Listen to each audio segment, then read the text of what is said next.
मारो हिलाई समधि मांग समधिनिया हो। मारो हिलाई समधि मांग समधिनिया हो। मारो हिलाई समधि मांग समधिनिया।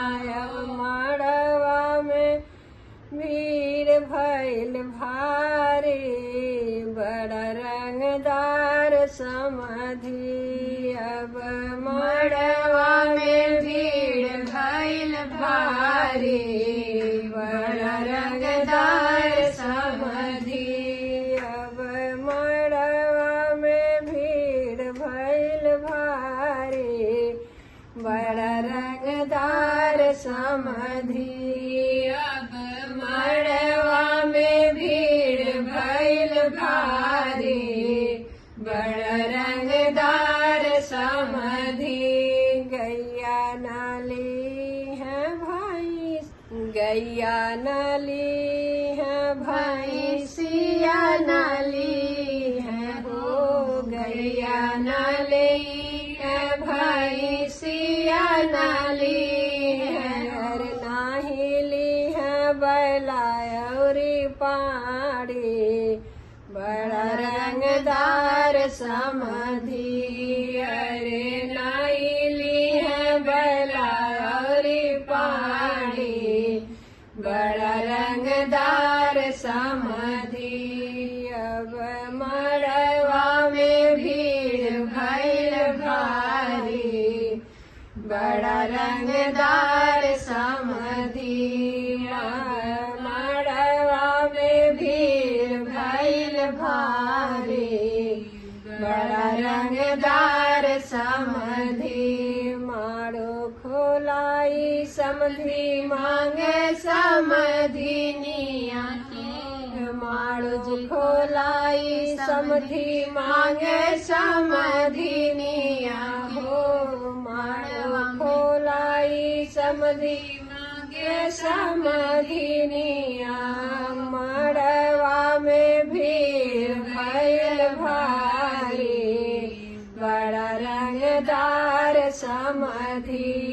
अब मड़वा में भीड़ भइल भारी बड़ा रंगदार समधि। हंडा नाली है तमरुआ नाली है। हंडा नाली है तमरुआ नाली है हो। अब नाहिली है लोटा और थाली बड़ा रंगदार समधि।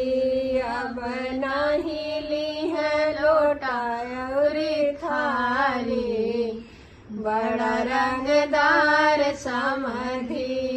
अब नाहिली है लोटा और थाली बड़ा रंगदार समधि। अब मड़वा में भीड़ भइल भारी बड़ा रंगदार समधि। अब मड़वा में भीड़ भइल भारी बड़ा रंगदार समधि। मारो खोलाई अगुआ मांग समधिनिया हो। मारो खोलाई अगुआ मांगे समधिनिया। अब मड़वा में भीड़ भइल भारी बड़ा रंगदार समधि। अब मड़वा में भीड़ भइल भारी बड़ा रंगदार समधि। अब मड़वा में भीड़ भइल भारी बड़ा रंगदार समधि। खाना न खाए पानी मांग समधिनिया से। खाना न खाए पानी मांगे समधिनिया से। खाना न खाए पानी मांगे समधिनिया से। धैले बालवेरिया बीमारी बड़ा रंगदार समाधि धैले बालवेरिया बीमारी बड़ा रंगदार समाधि धैले बालवेरिया बीमारी बड़ा रंगदार समाधि अब मड़वा में भीड़ भैल भारी बड़ा रंगदार समाधि अब मड़वा में भीड़ भैल भारी बड़ा रंगदार समाधि मारो खोलाई समधि मांगे समधिनिया हो मारो खोलाई समधि मांगे समधिनिया अब मड़वा में भीड़ भैल भारी बड़ा रंगदार